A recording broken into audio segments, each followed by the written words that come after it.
Then I go back to my dorm and I just pass the fuck out on my bed. And I look up at the ceiling and I'm just like, oh my God, I'm going to be doing this for the rest of my life.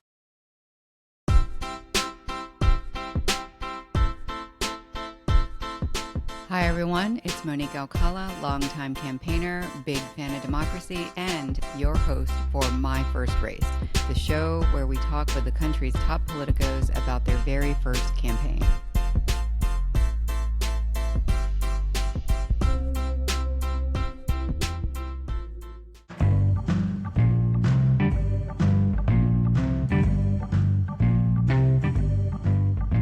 Hey everyone, this is episode 2 of My First Race. I'm Monique Alcala, and today we have with us Eric Garcia, the DC bureau chief at The Independent and the author of We're Not Broken, Changing the Autism Conversation. Thank you for joining us, Eric.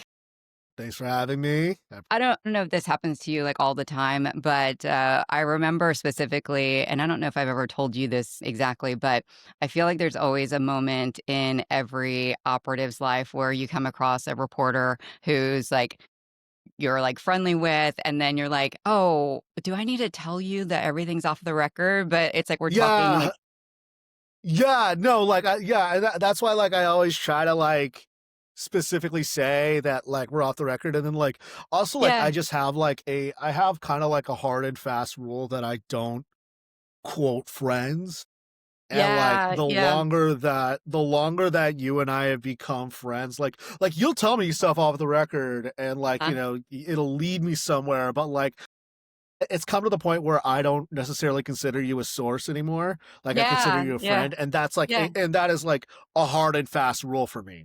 yeah, Unlike some yeah. other reporters, we can talk about that later. But I do think that I think that you were like the first reporter like in my political career where I was like, I think I need to tell him that this is off the record. And I remember us being at I think your place in DC, like what were we binge watching? Like The Mandalorian or We were something? watching It The was Mandalorian, yeah, yeah. yeah, with Pablo, yeah, with Pablo Manriquez, yeah. Well, thanks for hopping onto this new podcast. One of the things that I thought was really interesting about all of the years that I've worked in politics is hearing about people's first campaigns, and I was very intentional about wanting to also bring on journalists and hear about the first time you ever covered a race, because I imagine those are some really fun stories. Because we're always like we go into these industries like really I don't know, wide-eyed and bushy-tailed or whatever.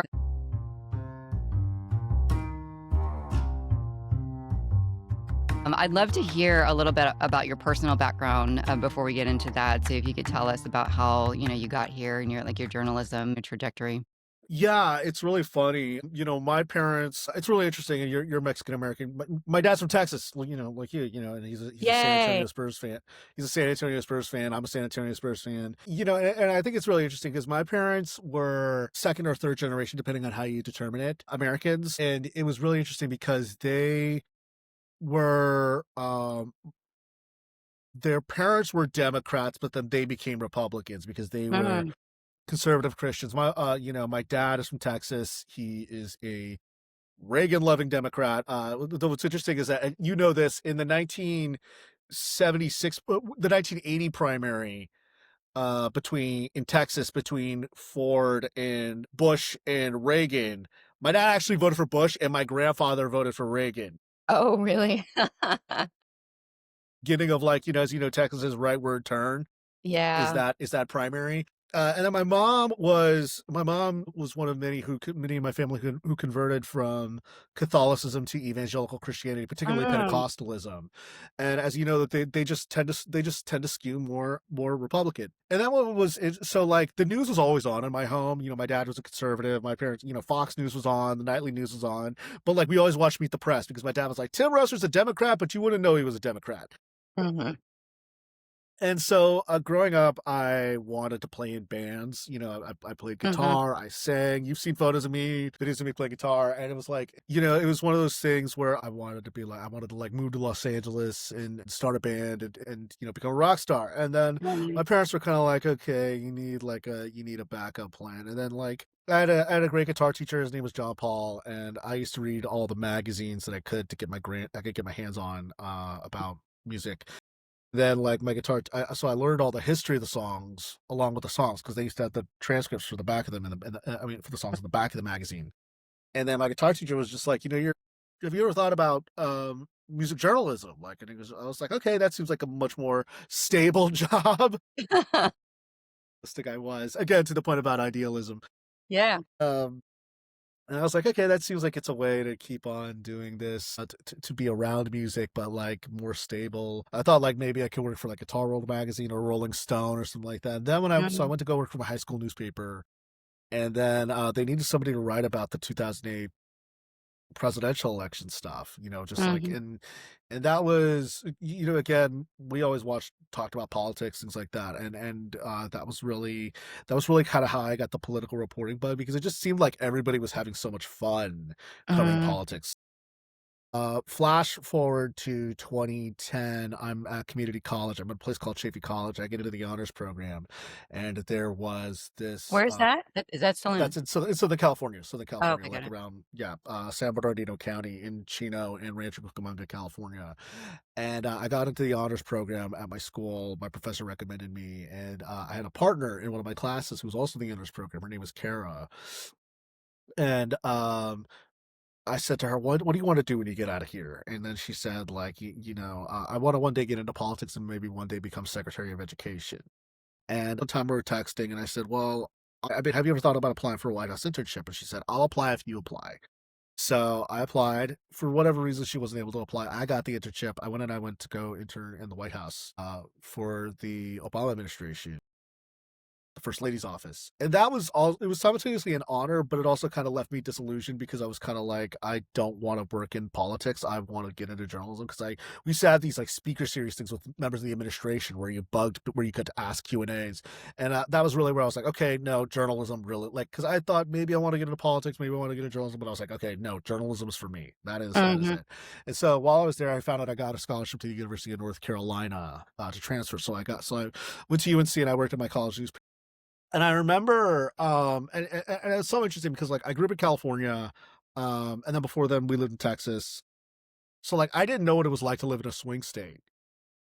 It was Mhm. so interesting because in 2012, I went there, like I went to North Carolina around 2011, 2012. And then I worked at my college newspaper the second year I got there, because I had to take an extra year because my credits didn't transfer over. So I went and I worked at my college newspaper in my second year, and it was when North Carolina, there was a lot of ads being spent there. There was a lot Mhm. of, ad money being spent there. There was a lot of, Barack Obama came to speak and Michelle Obama came to speak. And then I was really interested in covering the Republicans. And I think it was also kind of my way of showing my editor, hey, I'm not just a biased partisan Democrat. Like I can cover Mhm. Republicans. And I've always just been fascinated covering Republicans as a result. And what's funny is that, and so that was kind of at the tail end. I remember we went to the Republican Party campaign night celebration, and it was funny because you're just running on adrenaline all night Mhm. but on janky Wi-Fi and sending copy over to your editor in the Google Doc. And then they like I remember one time I'm just like, somebody's working the room getting quotes and then and then I'm on the laptop and things like that. And then somebody said Obama won. And I was like, oh, what county? And they're like, no, Obama won the election. I was like, oh, let me put that in. And then it wasn't until Wow. later I realized I was like, oh man. But like that was at the tail end of the election. But yeah, that's Yeah, kind of yeah. how I got into journalism. And it was funny because like before the election night, we all went to the newsroom and we had, the typical election night pizza on, I don't Mhm. know, which you're very familiar with. And then Mhm. we drive to the hotel to go cover the Republican election night party. Then we go to this place we go to Cookout at like 1 a at And like this is 12:30 your a.m. the very first Yeah. campaign that you're covering? Yeah, and then like we go back to, I'm sorry, this is a tangent, but we'll No, go to it's the okay. actual camp. Yeah, then we go back. Then I go back to my dorm and I just pass the fuck out on my bed. And I look up at the ceiling and I'm just like, oh my God, I'm going to be doing this for the rest of my life. That's crazy. So your first campaign to cover was, the 2008 Obama election? 2012, 2012. Oh, So that was, yeah, that 2012, was sorry, that was uh-huh. in 2012. So, Wow. but What a it great really one. gave, yeah, that was like a preliminary. I kind of say it was like the prequel to my first full fledged campaign, which was the North Carolina Senate race 2 years later. Yeah. Yeah, which one is that? That 2012, was Tom Tillis 2016? versus Kay Hagan. Got it, right. Oh gosh. Can you tell me, like, was there anything crazy that happened in that? Yeah, Because so swing that's states so are interesting. yes, You're right about that. Because going from Texas, where I never thought about working in politics, to Virginia, where it was like politics on steroids, right? It's like every single yes, cycle, well, there's every single year there's an election, yeah. There's the and it's governor's competitive. races. Yeah, yeah. So like, I mean, again, like, I mean, because like I was born in Chicago, which again is a blue state. Mhm, But then we lived in Wisconsin for a little bit when I was a kid. We lived in mhm, Florida a little bit, but like I was too young to remember. But like, but like the majority of my childhood was in California, which is mhm. interesting because my parents were Republicans. My mom's a Democrat now, which is really interesting. My mom became a Yay. Democrat after the Iraq War. But my dad is, and then my stepdad voted for Bernie, and then he voted for 2016, and then he voted for Biden in 20. Mhm, Which so like I grew up with just like so many different types of political persuasions. mhm, But then like in 2014 it was so, but like living in a swing state, especially as a college student, because you get major political candidates coming to your university. I went to the University of North Carolina at Chapel Hill, mhm, which like because North Carolina is a swing state, like you need to turn out college age vote. Democrats need to turn out college age voters, so they go to like the big universities like UNC or Duke or NC State, or mhm, particularly in a southern state, they go to the HBCUs. They go to the historically black colleges and universities mhm, because it's you kind of get a double helping because you have to turn out college students and old black grandmas if you want to mhm, win in that state. mhm. So, and aunties. So it was so interesting because in 2014, that was the Senate race, and Kay Hagan had won in 2008 when Barack Obama had won in North Carolina. She actually outperformed Barack Obama, but of course, Obama was becoming very unpopular. The economy was sluggish. That was with the rise of Mhm. ISIS. And so she was the first senator I ever interviewed. I interviewed her over the phone, and we talked about Really? education. How did And that like, go? Do you that remember? was so interesting. I was so nervous. Like, so I had my editor, who's still one of my really good friends. Her name was Maddie Will. She was the person who hired me for my college newspaper, the Daily Tar Heel. Mhm, The whole week we were like workshopping questions to ask Kay Hagan because we were only going to get mhm. like 10 minutes.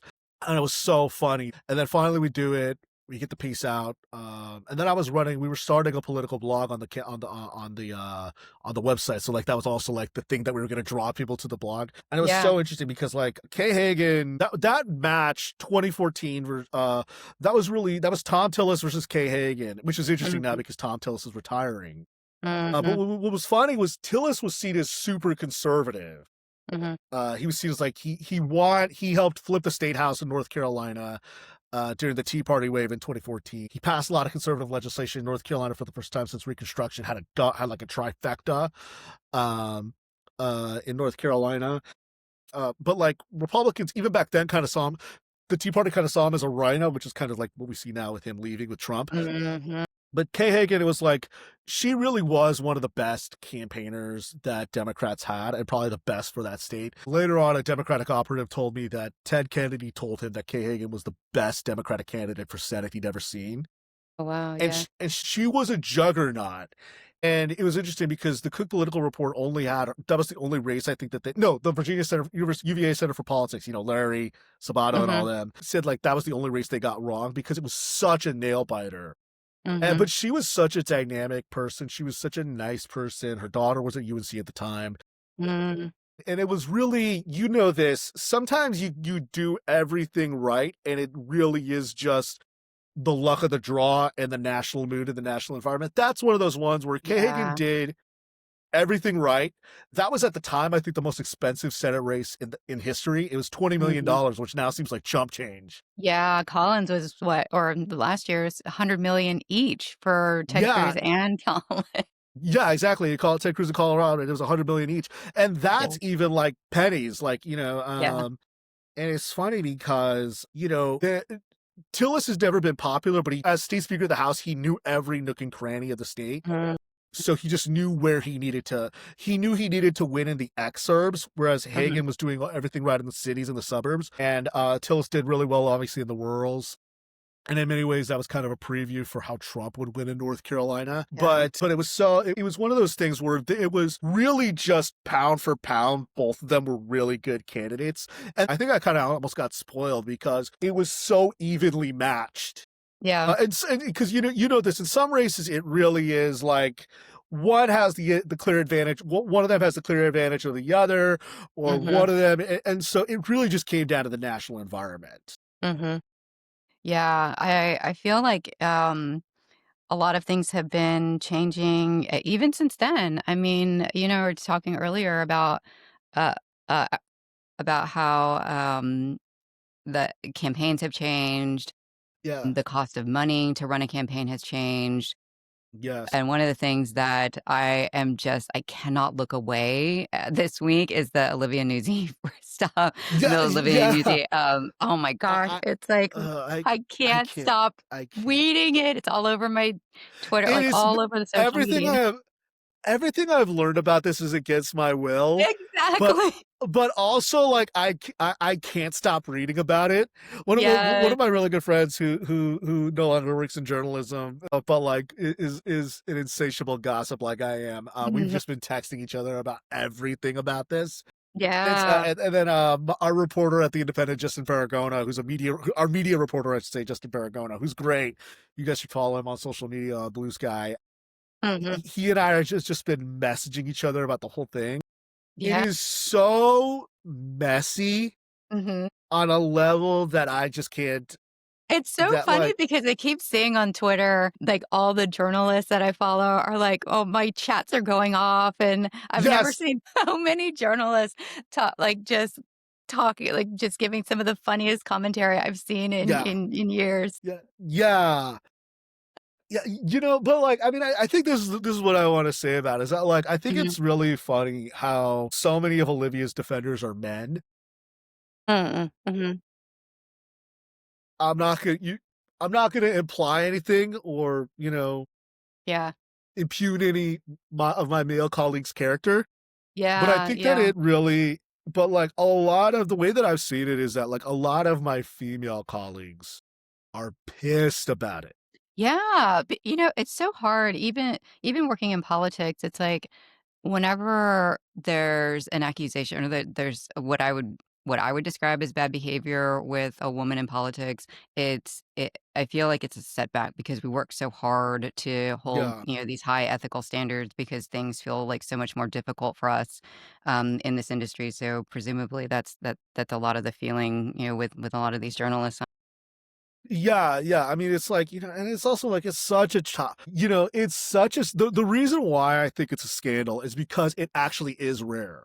Like a lot Mhm. of people, but like that's all that's in every movie about journalism, it's the female reporter sleeps with their Yeah. sources, which Uh-huh. is like that is just not true. Like one of my Mhm. friends asked me, like they said, like, Eric, if you had the chance to sleep with a member of Congress, would you? I said no, Yeah. because I was just like, it would so color how I look Mhm. at everything in my coverage. Mhm. Again, I have, like, I mean, here I am, like, there was a really cute aide on Capitol Hill who Mhm. I went back and forth about, should I ask her out for coffee? And then I just realized, Mhm. well, I was covering this senator very Mhm. closely because they were important on a story I was working on. And I just ultimately decided, okay, I'm not going to ask her out for coffee Yeah. because like, I didn't want to, I didn't Yeah, want it to, crosses ethical yeah, boundaries. yeah. Cause then I would have to take myself off that beat. Mhm.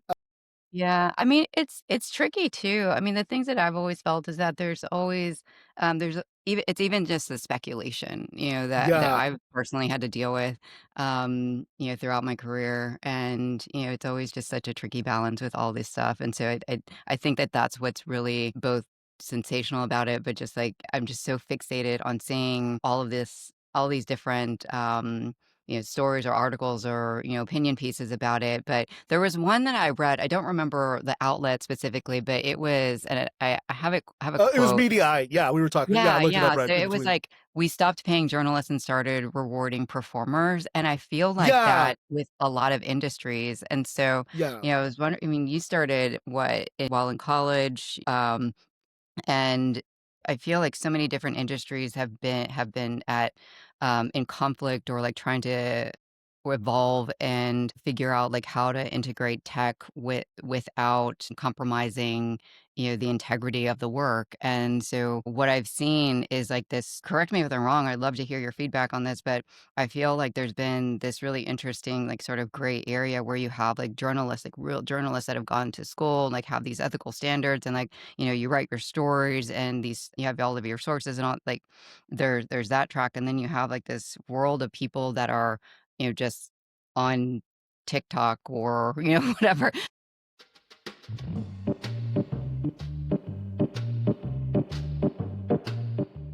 It's really hard because now, like, I mean, there's surveys showing that, like, if not a majority, if not a plurality of young people don't get their news from, newspapers or news stations or whatever. They get it from TikTok. They get it from social media. And I mean, just like right now, I was checking, like I was reading all the news stories I was reading just now before logging on, were I was getting Mhm. them from Twitter or X or whatever Elon Musk is calling it now, and Blue Sky, and like, but like I was reading the articles, and like, I think that is, and even now, like, I mean, I think that especially now, as it's funny, I'm also a huge pro wrestling fan. Mhm. And it's like, I feel like there is almost this impulse, like, yes, you could get hurt with pro wrestling, but like a lot of it is staged and it's performance, it's Mhm. kayfabe, and of course, the Secretary of Education is the former executive of WWE, which, so and Trump is a WWE Hall of Famer. He actually is. Are you serious? Yeah, he was at WrestleMania. Go back and yeah, it Oh my was god. WrestleMania 23. He took a Uh-huh. Stone Cold Steve Austin stunner from the Texas Rattlesnake himself. Um, it's so funny because even I feel this need to do it. I've been going to a lot, like, especially as I've been, because like I'm bureau chief at my bureau. So Mhm. like one of the most important things to me is establishing our presence, because we didn't have a lot of presence when we in DC when I came. I think that was part of the reason why I came to why I was hired. And now Mhm. I noticed that, like, for example, our reporter Andrew Feinberg, who's a White House reporter, who's great. It's so important for him to get that clip of him asking the question of Carolyn Levitt, Mhm. the White House press secretary, and he did the same thing, I should say, with Karine Jean-Pierre during Biden's presidency. It's just like having that clip of them saying, like, "Okay, you're in the White House press briefing," and Mhm. and asking Karine a question, or him. He asked Trump about inflation and the economy shrinking, and then Trump, of course, like said, "No, no, no, no, that was Biden." In the same way, so like, is that journalism, or is, and then also, like, I'm guilty of that. Mhm. Because like now I've been going to a lot of House Speaker Mike Johnson's press briefings. Mhm. Yeah, I saw you asked about Trump taking a shit on the Yeah, yeah, protesters no, and that all. video of like Trump, the AI video of Trump flying over and dumping shit on people. But like, Yeah. part of that was like, yes, I wanted to hold the Speaker of the House accountable, because like, Yeah. because it was very, because like none of the Sunday shows asked him about it because they were too polite to ask him, because like Mhm. it's feces, it's all that. But then I just kind of just was like, when he called, like I said, like I told my editor, I'm gonna ask Mike Johnson about about the shit video, and then like initially my editor was kind of like, but then my friend Justin was kind of like, no, you should ask him about the shit video. Nobody's asked him about that. Like, it was like the little angel on the demon on my shoulder. But then I was just kind of like, the demon won that day. But like, Mhm. but like, yes, was it important for me to ask the Speaker of the House about that? Yes. But also, I will admit, it's a little bit of performance, Mm. because then that clip went viral. Mhm. And then, like, immediately I text my editors. I'm like, we got to get this clip on the video so that we can say, like, the Independent asked. Mhm. It was like, that was the thing. And then it was funny because, and then, like, of course, it was played on. Mhm. It was the opening thing for Pod Save America. It was the opening clip for, like, the opening clip for that. It was the opening clip for, it was used in Stephen Colbert's monologue. It was using Jon Stewart's monologue. And it was one of those things where, I'm glad I did it, I think it was important. But at some point I was like, oh, am I becoming too much of a performer now? Do And you am I ever feel doing like this you're, like, struggling with that? Do you ever feel like there's, constantly, like, a constantly? Yeah, like, I mean, I think like because it's like, am I doing this to hold leadership accountable? Mhm, Or am I doing this so that I could get on TV and therefore get more name recognition and brand recognition and therefore more mhm. eyeballs to our website and to our Yeah. social media platforms? And that's important. That's part of the job. That's part of the business, getting people to read your stuff.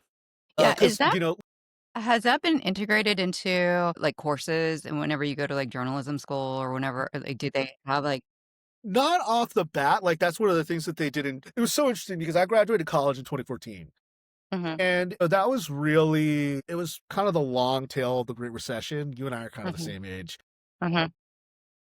And and it was interesting because I was so, there were like jobs were being shed on newspapers. They didn't know how to, Mhm. advertising revenue was going down online. A lot of community newspapers will lose. Community newspapers are still dying, but back then it was Yeah. the beginning. It was the beginning of this epidemic of community newspapers dying. Mhm, And it was, kind of straddling that.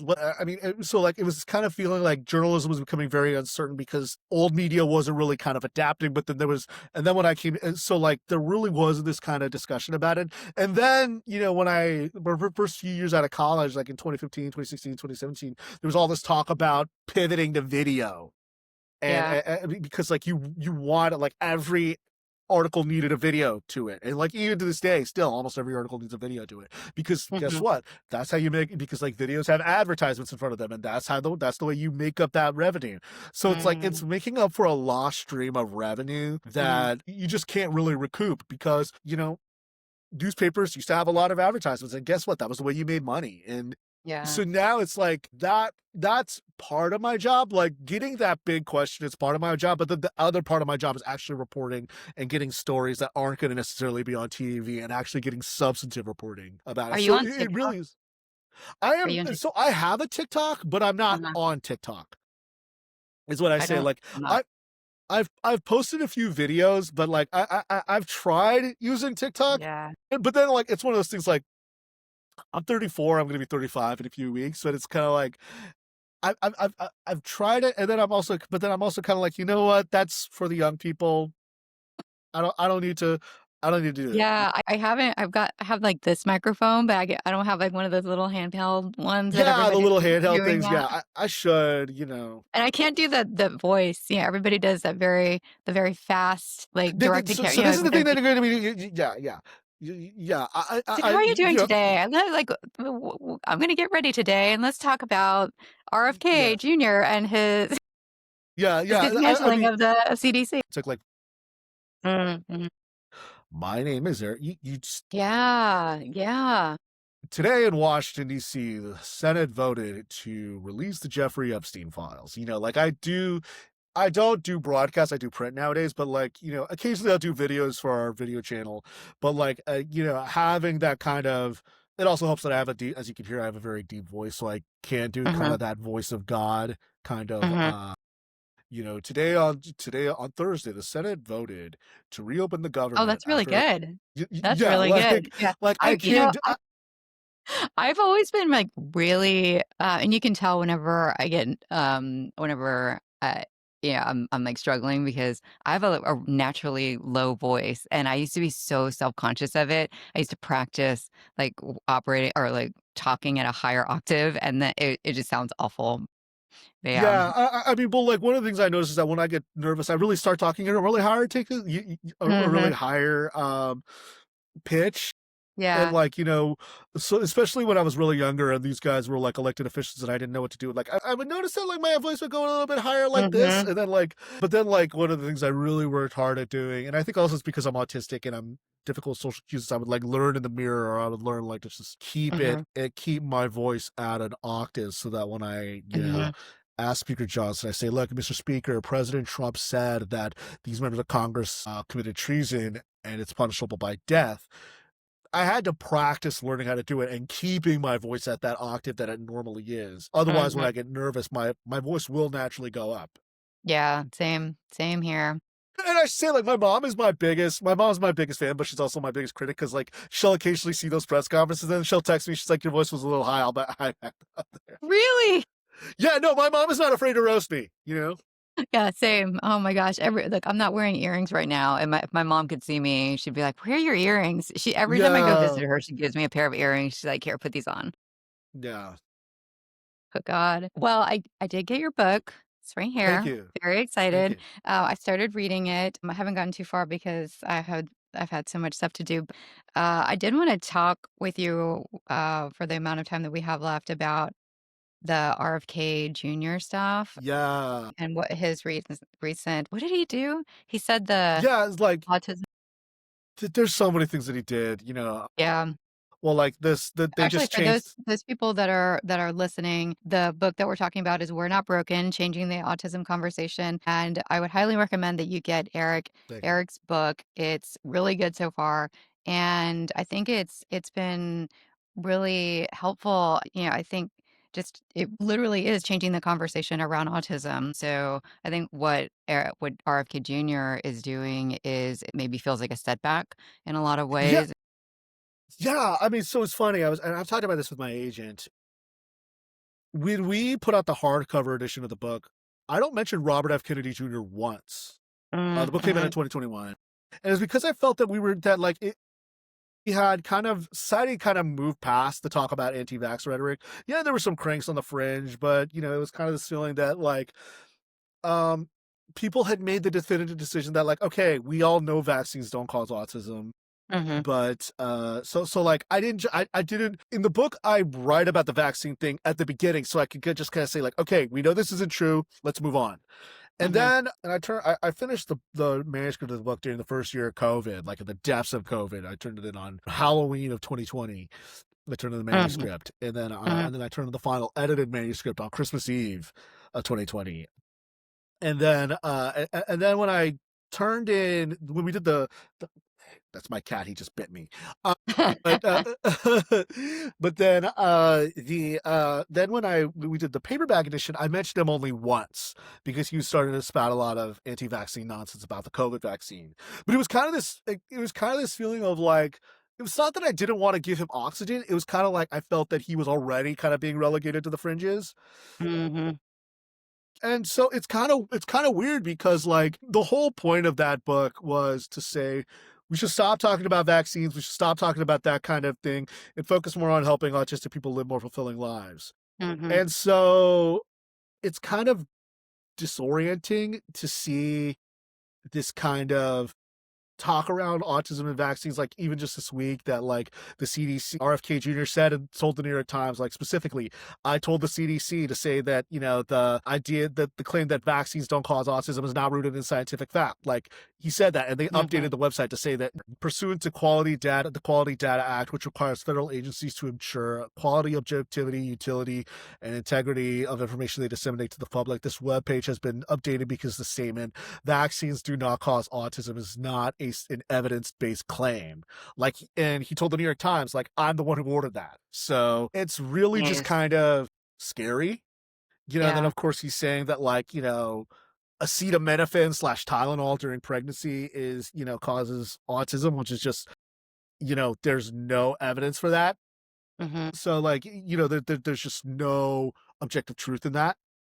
Yeah. And it's so kind of disorienting because it's kind of like I'm like, well, what was all of that work that I spent 4 years writing that book, and Mhm. it's weird kind of Mhm. almost seeing, like, my life's work being completely erased, Do and you have you seen any polling or any research that suggests that our people are listening to RFK Jr.? Like, is he a yes, trusted, actually, like, metric? yes, absolutely, hold on, I have it right here, there's a so I give a talk, you know, I also speak at universities a lot, and one of my, Yeah. this is an interesting fact that I point out to people is so this is according to the Annenberg Policy Center that showed that in 2021 74% of people believed it was false that the MMR vaccine. Mhm. Now 67% of people believe that. So that number's gone down. That's dropped by 7 points Yeah, in yeah. 4 years. So it's good that still a majority of people don't believe it, Yeah. but that Yeah. number's going down. Right. And and this is the thing that I've said before. It might be surprising to hear a journalist say this, but we should trust the information that our government tells us. Mhm. Uh, and especially for something like autism, which is so visceral, like when when a family gets a diagnosis for their kid or things like that, they should be able to go on government websites and get accurate information. So to see RFK Jr. and President Trump kind of say all this stuff is really disquieting and troubling because it means that a lot of parents are going to get bad information about how to support Mhm. their loved ones and their kids. Right. I remember, are you writing another book? I am writing another book. Yeah. Yay. When does that come out? Do you know? So my manuscript's due at the end of the year. Literally after this, I'm going to get back to writing. Oh, great. Yeah, and it's funny because I'm writing this chapter. Last week. I was in Asheville, North Carolina, to interview a family for this chapter of this book. And as I'm getting off the plane in Asheville, North Carolina, who do I run into but RFK Jr. Oh And my gosh. I immediately try to whip out my phone and say, like, what do you think about the new study showing that Tylenol doesn't cause autism? Tylenol used to pregnancy doesn't cause autism. And then like his Secret Service Good for takes is you. no. I should have said I'm a reporter. Then he probably would have said. And then as he's going on to, that like little way between like the airport and that tunnel that they have onto the Mhm. airplane, like Yeah. somebody walks past him and says quack. I mean it's Asheville, like Yeah. so, which is very Yeah. liberal. Like, A friend of I mine don't. was coming back from DC, from a conference, I think, the other day, and he said that, John Cornyn, Ted Cruz, and, like, a Karl Rove were all on his flight, and Ted Cruz was, like, sitting in, like, a pretty good spot, and nobody wanted to sit by him. Like, 200 people kept walked by Ted Cruz and were like, "Nope." Nope, I'm not doing that. Yeah. Oh god. So Yeah, but embarrassing. like, yeah, I mean, it really is worrisome, because like, Mhm. I mean, I think that um autistic people deserve love. They deserve to be accepted. They deserve to be loved, Mhm. and they deserve compassion, and they deserve the same rights as everybody else. I say that not just for uh, autistic people, for autistic people like myself. I say it for the ones who can't speak and who do injure themselves and who do have intellectual disabilities.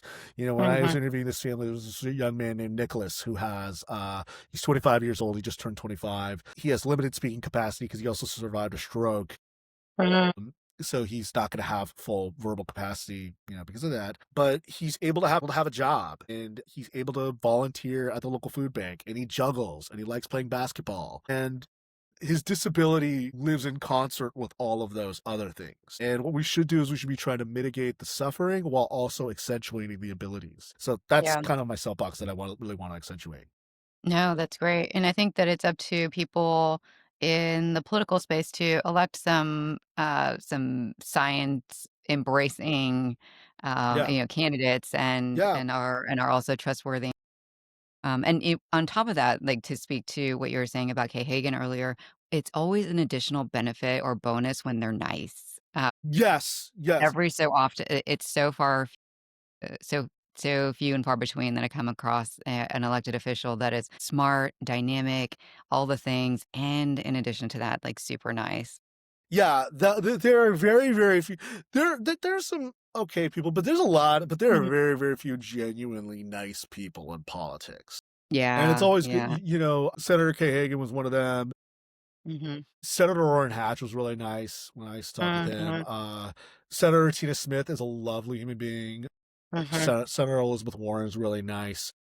I've heard that. Representative Tim Burchett is one of the funniest people I've met in politics. He's from Tennessee.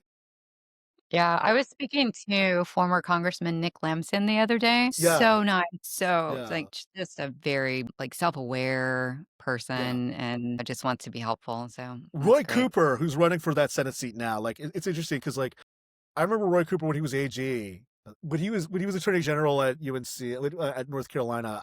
He was playing it. He was going to do a game of baseball, like an exhibition game, playing catch, and then like we heard he was thinking about running for governor. So I got up at the ass crack at dawn on a Saturday, which, as you can imagine, UNC's campus is dead quiet on a Saturday morning because everybody's hungover.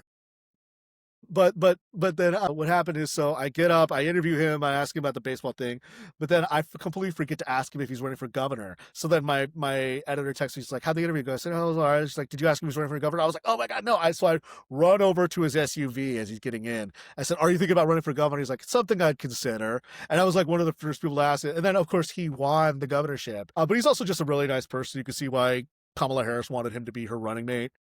Mhm. Now running for Senate, and it's really it's so funny now because it's like because I knew Tom Tillis for a long time. He got elected right when I was moving to DC. It was kind of like when we ran into each other on Capitol Hill for the first time. It was kind of like the Spider-Man pointing to me, was like, "Hey, we made it!" But I've known him now for more than a decade, and it's gonna be weird not seeing him on Capitol Hill. But yeah, Governor Cooper, I mean, he's leading in the polls, so it'll be interesting to see how he does in North Carolina. And it's going to be so interesting because North Carolina is such a down the middle state. Every race is like within like 3 or 4 points, unless Yeah, you're I know. Mark Robinson. Yeah, speaking of, next year, do you have any predictions for next year? Yeah, I mean, after the elections earlier this month in Virginia and Mhm, New Jersey, I do think the Senate's in play. I'm going to say it right here. I think North Carolina flips to the Democrats. mhm, yeah, I think that, but the one race that I'm going to say nobody should sleep on is Iowa mhm, Senate race. yeah, The state is getting killed by the tariffs, and it's Iowa's economy is technically in recession right now, mhm, and Democrats have a really good candidate in Rob Sand, who's running for governor, and then there's an open primary on the Senate side. mhm. If enough people are mad, and also if rural hospitals are being closed because of Medicaid cuts, it could really cause the Senate seat to flip. So yeah, don't sleep on Iowa. Everybody's talking about Maine. Everybody's talking about North Carolina. Again, people are talking about Texas again. I'm always skeptical. I'm skeptical about Texas, It breaks my heart.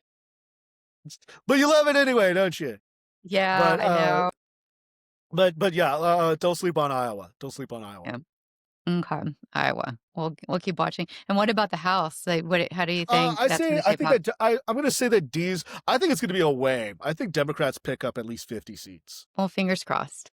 Yeah, we'll see. We'll see. We'll see. Yeah. Well, Yeah. sweet. Yeah, it'll be fascinating to see what happens. But yeah. Um, and there's always some sleeper races, as you know. Expect the unexpected. Yeah, yeah, I know. When was the last time we had a big Dem wave? Was that 2006, really. oh my I mean, gosh, so obviously there was long. 2008 with Barack Obama, but like 2006 was really the last big Dem wave. 2022 was kind of Mhm. weird because Republicans got the House, but then Democrats flipped a Senate seat and held all their seats, Yeah, and then they I only get a little lost one. frustrated.